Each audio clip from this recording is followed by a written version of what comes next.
नमस्कार शेतकरी मंडळींनो, आजच्या व्हिडिओमध्ये आपण सौर पंप योजना 2026 संदर्भातील 18 जून 2026 पर्यंत आलेल्या सर्वात महत्त्वाच्या आणि ताज्या अपडेट्स जाणून घेणार आहोत। सौर पंपासाठी अर्ज प्रक्रिया सुरू आहे का, कोणत्या शेतकऱ्यांना आता प्राधान्य दिले जात आहे, पूर्वी लाभ घेतलेल्या शेतकऱ्यांना पुन्हा लाभ मिळणार आहे का, आणि फसव्या वेबसाईट्सबाबत आता शासनाने कोणता मोठा इशारा दिलेला आहे, या सर्व प्रश्नांची उत्तरे तुम्हाला आजच्या व्हिडिओमध्ये मिळणार आहे। म्हणून शेतकरी मंडळींनो, हा व्हिडिओ तुम्ही शेवटपर्यंत नक्की पहा, अत्यंत महत्त्वाचा व्हिडिओ आहे। ओके, आता जी आपली महाराष्ट्रातील हजारो शेतकऱ्यांसाठी सौर पंप योजना जी आहे ती अत्यंत महत्त्वाची ठरत आहे, कारण की या योजनेमुळे शेतीसाठी आवश्यक असलेली वीज आणि सिंचनाची समस्या मोठ्या प्रमाणात कमी होत आहे। तसेच डिझेल आणि विजेवरील खर्चातही आता मोठी बचत होत आहे। ओके, शेतकऱ्यांच्या आता 18 जून 2026 पर्यंतच्या माहितीनुसार महाऊर्जामार्फत PM कुसुम योजनेअंतर्गत सौर कृषी पंपासाठी अर्ज प्रक्रिया आता सध्या सुरू आहे। पात्र शेतकरी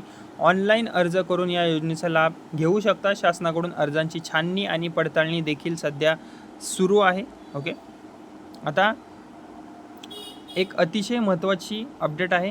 ओके, एक बातमी आहे, महत्त्वाची माहिती आहे ती म्हणजे की ज्या शेतकऱ्यांनी यापूर्वी अटल सौर कृषी पंप योजना, मुख्यमंत्री सौर कृषी पंप योजना किंवा इतर कोणत्याही सौर पंप योजनेचा लाभ घेतलेला आहे, अशा शेतकऱ्यांना पुन्हा या योजनेचा लाभ मिळणार नाही। ही गोष्ट तुम्ही लक्षात ठेवा शेतकरी मंडळींनो। अशा अर्जांची पडताळणी करून ते रद्द केले जाऊ शकतात, म्हणून अर्ज करताना योग्य माहिती देणे अत्यंत आवश्यक आहे। ओके, तर आता शासन सध्या डिझेल पंप वापरणाऱ्या शेतकऱ्यांना प्राधान्य देत आहे, कारण डिझेलचा वाढता खर्च शेतकऱ्यांसाठी मोठी आर्थिक समस्या ठरत आहे। सौर पंप बसवल्यानंतर हा खर्च जवळपास शून्यावर येऊ शकतो, यामुळे शेतकऱ्यांना दीर्घकालीन आर्थिक फायदासुद्धा मोठ्या प्रमाणावर होणार आहे। ओके, आता एक महत्त्वाची सूचना आहे, ती सुद्धा आपण पाहूया। ओके, ती म्हणजे की आता PM कुसुम योजनेच्या नावाखाली अनेक बनावट वेबसाईट ज्या आहेत आणि फसवे संदेश आहेत ते सोशल मीडियावर फिरत आहेत।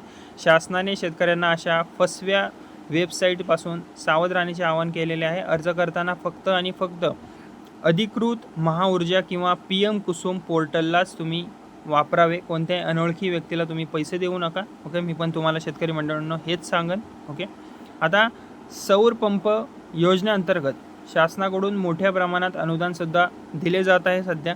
ओके, यामुळे शेतकऱ्यांचा आर्थिक भार खूप मोठ्या प्रमाणावर कमी होत आहे। तसेच सिंचनासाठी स्वच्छ आणि शाश्वत ऊर्जा उपलब्ध होत आहे। ओके, तर मित्रमंडळींनो, अर्जदारांची जमीन, कागदपत्रे, सिंचनाची आवश्यकता आणि पात्रता यांची सध्या मोठ्या प्रमाणावर पडताळणी होत आहे।